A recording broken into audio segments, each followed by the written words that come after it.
A little bit about Osho.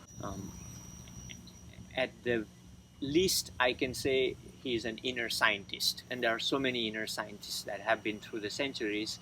Um, Over time, they will be called religious leaders, and eventually, maybe like how Jesus was called God.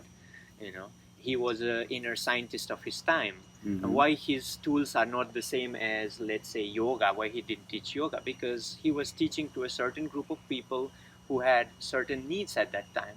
These people probably needed what he was teaching. In India, those people probably needed what the yogi were teaching. You know, it's like a different time, different people, different interpretation now after 2000 years. So, but there have been inner scientists all throughout our human history that try to awaken human beings to that universal consciousness, which they call God, the Tao, whatever name they call it.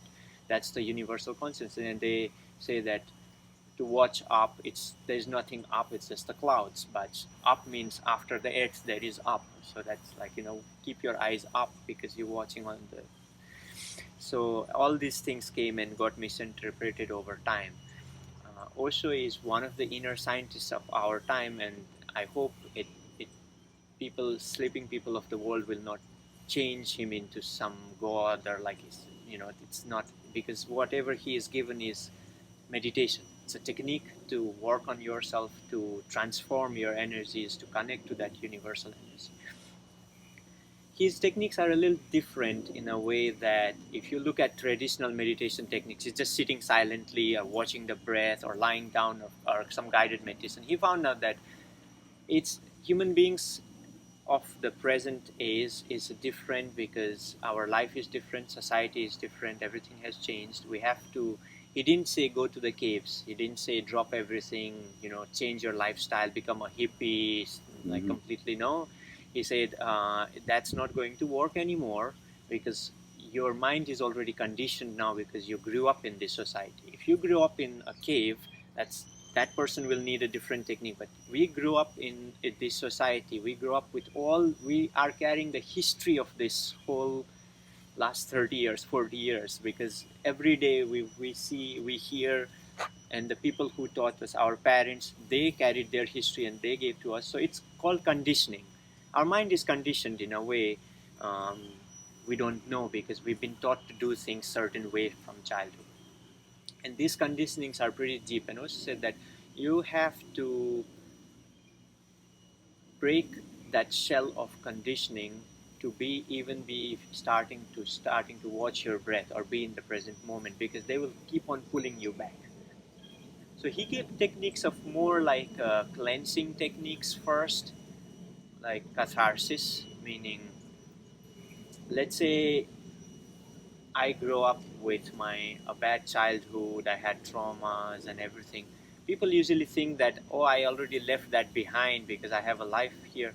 But even a small thing triggers, I can get back to the same traumatic event because it never leaves. It's just stored in our subconscious mind. We just shove it down there and we forget about it and we go on with our life. We think that we have forgotten, but they are still there. We just don't want to look at them, but they are there. We walk with them. The way we deal with them. Same with anger. I mean, we may be the most beautiful person all the time, but small thing triggers and we suddenly become angry, and we think that that person made me angry. It's not just that; it was the anger was there because the same thing would not make other person angry. Otherwise, it would be that person made the other person angry. No, it's only makes you angry because something within us gets triggered by, and that within us is the subconscious mind. I didn't go into the mind itself because Freud had talks a lot about conscious mind, subconscious mind, meaning conscious mind is the small portion of the mind that we have during the day. We talk, our social life and everything that we use at work and everything. Subconscious mind is the glacier under the water. That's the bulk. That's our instinct. That doesn't come out. Hypnosis maybe can lead us there, but normally it's just hidden there. It's not needed for everyday life, but it does affect us day-to-day life, in our relationship, in the way we deal with people, in the way we sleep. Subconscious mind comes up when we sleep. During the day we may be the most good person, and then in the sleep we may murder someone, and like, why did it happen? I'm not that person, I'm not a bad person. But in the subconscious we don't know, it's all stored there, it comes up in our dreams, you know, it's still there.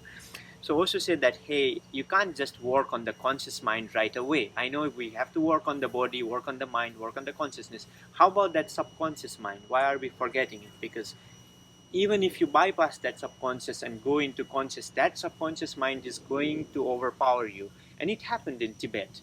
People thought that, okay, we'll directly go into consciousness, we'll directly work on the third eye.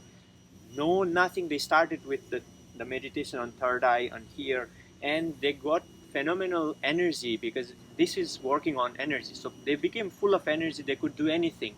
They could project anything and that would happen. But their subconscious mind was not clean.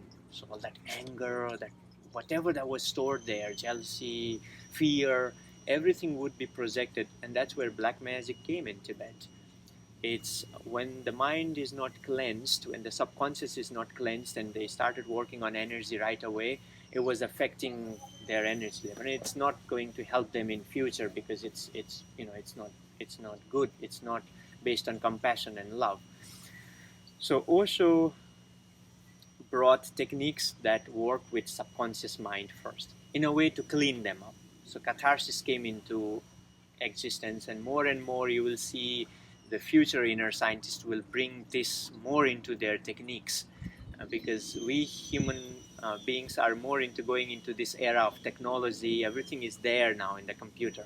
We don't even, now Zoom came, like we don't even meet anymore. There's Zoom, and all the meetings are through there. Everything is in Facebook, Instagram, YouTube. Everything is in the, so more disconnect, more conditioned into having a way of life that's just more. The conscious mind is getting thinner and thinner. That's just limited to a small box, and the subconscious. So these techniques of Osho are going to get more and more popular in future, and different people will bring that up through different ways. He brings that up through techniques that we won't do it today, but I just touched it because we were touching about Osho, that there are different techniques that we work with the subconscious mind first and then go into the conscious mind. Like what? Catharsis is the best way, meaning but there are also ways through breath and sound that touches your subconscious and clean it up. When you say catharsis, I imagine somebody in a room throwing pillows and furniture and screaming and doing that stuff. Yes, but consciously you do it. Controlled madness. But if I tell you to do right now, it won't come. You will try by yourself, it won't come, because you'll try to scream once or laugh or like throw things, and then after less than a minute you will just sit like, okay, nothing is coming up. Because why? To go to the subconscious, your breath has to change. Because when you are mad, your breathing is not the same as when you are relaxed right now. But you want to bring that madness with the relaxed body and relaxed breath. It's not going to happen. So Osho said that if you want to get there, you have to use the breath in a way that happens when you already get there. You know, when in sex, the breath is and if I ask you to breathe like this for 1 or 2 minutes, you will feel sexual right away, because that's telling the mind, like, you know, that's, mind is conditioned that, okay. So instead of throwing pillows and stuff like that, you simulate the feeling through your breath. Yes, that's the first step that he says that in his, the main technique that he describes, the first step is to change your breath, make it chaotic, make it mad, make it fast. That also stops your mind, because when you start doing catharsis, your mind immediately comes, hey, what I'm doing, like I look like mad, I don't want to do that. Stop. The mind is interfering with that process. So when you breathe deep and fast, chaotic, with no rhythm, chaotically, mind kind of doesn't understand what's going on. It's like, okay, I'll just sit aside, let this person do what he is doing, like, you know, breathing fast. And then by and by, suddenly in that technique, it triggers something from inside, just comes up. It's like throwing a stone where everything is settled in a glass jar. There's a lot of dirt down there, it's settled, but you kind of start throwing stones, so it starts coming up, all the dirt starts coming up, and once it comes to the surface, you know what to do, you just throw it out. you're just cleaning yourself. So this cleaning process is what Osho taught in his second step of, and the third step is where you start working with the energy, the chakras, the energy system of the body. So that only comes as the third stage. Many people are teaching the third stage right away, but it shouldn't be, because the cleaning is absolutely needed in the first and second stage. So this is the basic of it. We can't do catharsis normally in a house, that's why it's a controlled environment is needed. And when it is in a group, it's very, very powerful, because it helps. When if we two start laughing, you'll also start laughing, because it's infectious. So if we start screaming, you'll scream. So it helps. And also it brings out more when a whole group is doing, because it brings out more from the group. Freud said there is, I think it was Jung after Freud. So Freud touched the subconscious, but Jung went one step further. He said there is collective subconscious. There is one individual subconscious, there is collective. Like when you go to India, you'll see that collective energy. It's like the whole collective energy is going towards one direction. And here, there is a collective subconsciousness. Like everyone has to drive, everyone has to reach somewhere, everyone has to finish something. There's deadlines, there's this. So there is a collective subconsciousness as well that Jung discovered. And same way in different places, you'll think like the whole life is so slow when you go to Nepal. What's going on? It's like they have created a collective subconsciousness that is different. And here the life is fast. When we say, even if there is no people around, you feel like life is fast. Like I have to do something. Like, me as well. Like, I'm not working right now, and next 7 days I won't be working, but constantly I think about my next job. Like, okay, I'm going there, and I'm like, there is already this fast-paced in the brain that's already wired, and it's collective subconsciousness. So collective subconsciousness also has to be cleaned up, because see, in meditation you are not only getting to consciousness. So consciousness, subconsciousness, collective subconsciousness, consciousness, and then there's collective super consciousness, and there is universal super consciousness. So to get each up, you have to clean everything from up. You don't have to. They say that once you start cleaning up, the elevation happens by itself, because there is nothing to hold you down. So many times they say meditation is not a doing, it's a happening. But you still do. You do the cleaning work, you do the work of being here. Rest is all happening. The elevation to higher consciousness is just happening. You just have to clean the lower that's holding you down. Clean up your conditioning, clean up everything from inside. So in a way, meditation is a cleanup. They even asked Buddha, what have you achieved after, what have you achieved? You're teaching. And it's like, I didn't achieve anything. I lost everything that I thought I had, but I didn't. I was keeping them, thinking that this is me, this is not me. What we construct ourselves in the society, that we think it's me. Like, let's say somebody told you something something offensive 30 years, when you were like 10 years old, you wouldn't be offended that much. But now, the position that you are in, that you have, like, this is me, somebody tells you, you'll be offended. They told me I'm a doctor, I'm this. Like, who is this person? Is this an ordinary nurse telling me like that? What is he thinking about? It happens. The same nurse would have told you when you were 10 years old. No, because our ego wasn't that, like, because we now think this is who we are, so it gets hurt. But we realize that this is not. When you go to bed, you sleep, everything is dropped. When we die, everything is dropped. Like suddenly, in 1 second, everything we thought we are is done. Same with, we can't imagine ourselves dying, but let's say, like, somebody we are close to dies, then that person is gone the next second. There's like everything that you had about that person, even negative things, is gone, because there's no that person anymore. Same thing here. We have a false image of what we are, and that's pretty heavy. And in this meditation, we are going to drop that heaviness as well. So that also creates a lot of heaviness upon us everyday life. We are walking around, sleeping, doing things with that heaviness.